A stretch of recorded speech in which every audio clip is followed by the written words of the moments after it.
Welcome to BIJ Biggest News, your community resource for news. BIJ gives access to world and regional updates. Don't miss, watch continuously BIJ News.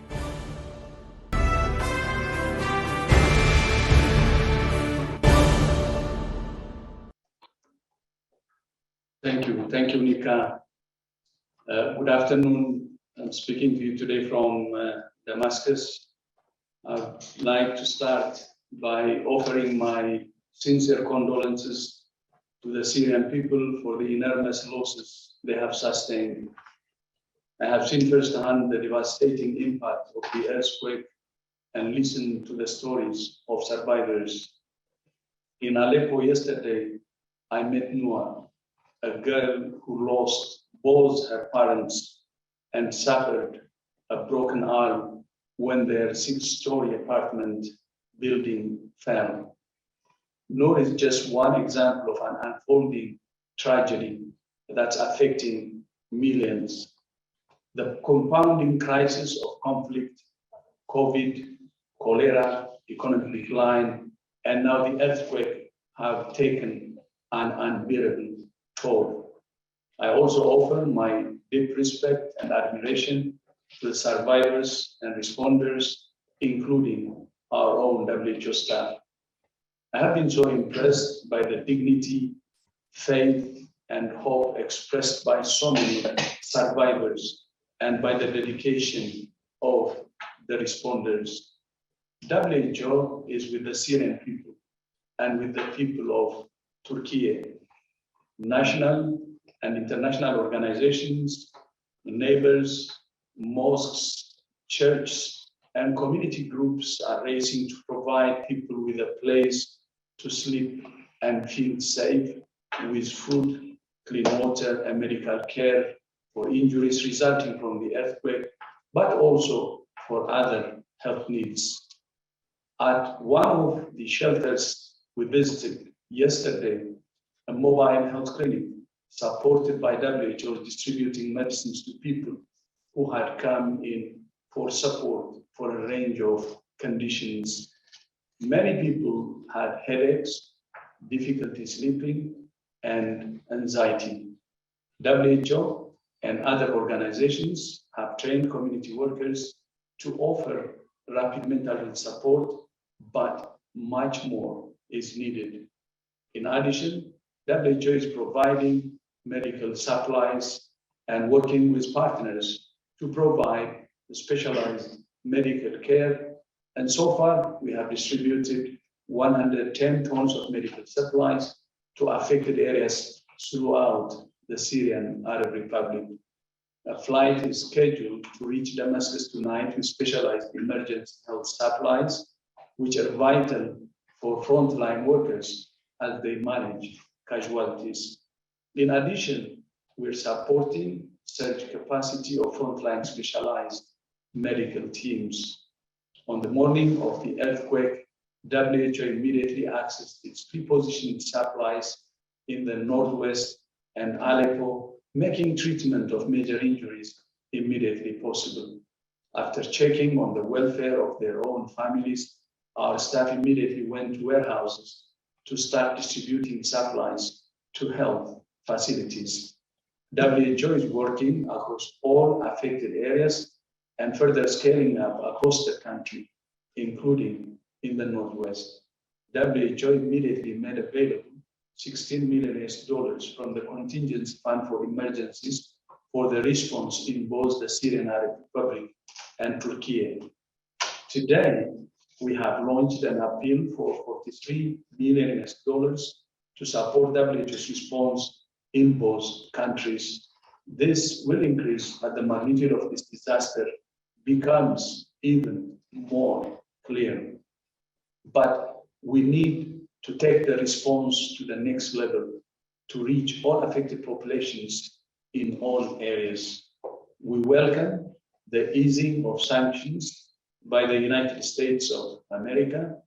We welcome the recent blanket approval by the government of the Syrian Arab Republic for the UN for cross-line convoys, as well as measures to increase cross-border access We hope this continues. I'm waiting to move across lines to the northwest, where we have been told the impact is even worse. Earlier this afternoon, I met with His Excellency President Assad, who indicated he was open to considering additional cross-border access points for this emergency. Once again, WHO is committed to supporting the Syrian people now and in the days, weeks, months, and years ahead to respond to this disaster and to build a stronger health system for all Syrians. I thank you, and Nika, back to you. Thank you, Dr. Tedros. As per usual, if you have a question, please raise your hand. Make sure your name and your outlet are clear when you ask your question. We will only take one question per outlet, and you will unmute yourself. First, we will go to Nina Larson. Nina, over to you. Please unmute. Hi, thank you very much for taking my question. Already the death toll from the catastrophe has climbed past 33,000. And I'm wondering, after seeing and witnessing the devastation that you've seen there, what you estimate we might be looking at. I mean, there are a lot more people under the rubble still, what we might be looking at in terms of the final death toll from this tragedy. And also, if you have any estimate of, in Syria, northwest Syria, the situation has been much more difficult. Aid has taken a lot longer to get there. They don't have the heavy machinery.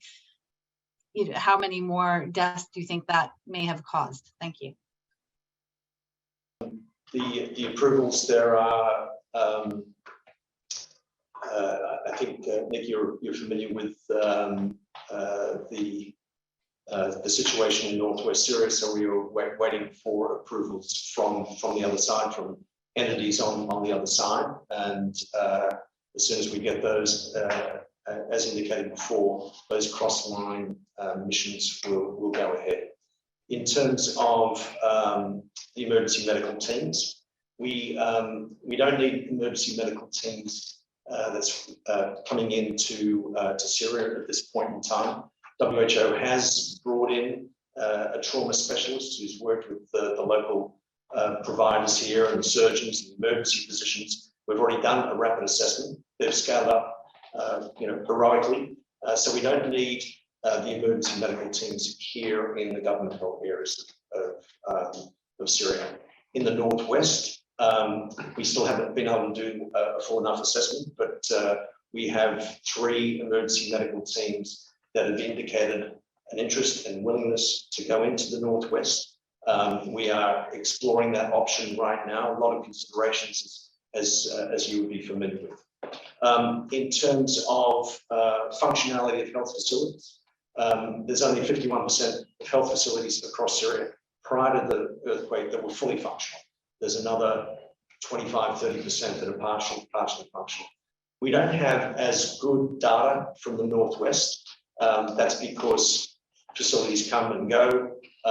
But I think that we could estimate probably similar figures. That there's a lot of the work is done through mobile facilities as well. And that the bulk of the healthcare services in the northwest are done by through NGOs working cross border. And I might just add our own support to those healthcare providers working cross border. We've talked about the pre-positioned supplies. We like other agencies, we had pre-positioned supplies in the northwest, as Dr. Shankidi indicated. They were rapidly distributed to 16 hospitals and 68 health facilities in total. We've had 74 tons of medical supplies, 7 trucks full over the last couple of days. We're going to be participating in the next convoy, the next UN convoy, which we hope goes in the next 48 hours. And we've got 2 more air charters coming in probably the next 4 to 5 days, all bringing supplies into Turkey for northwest Syria, in addition to the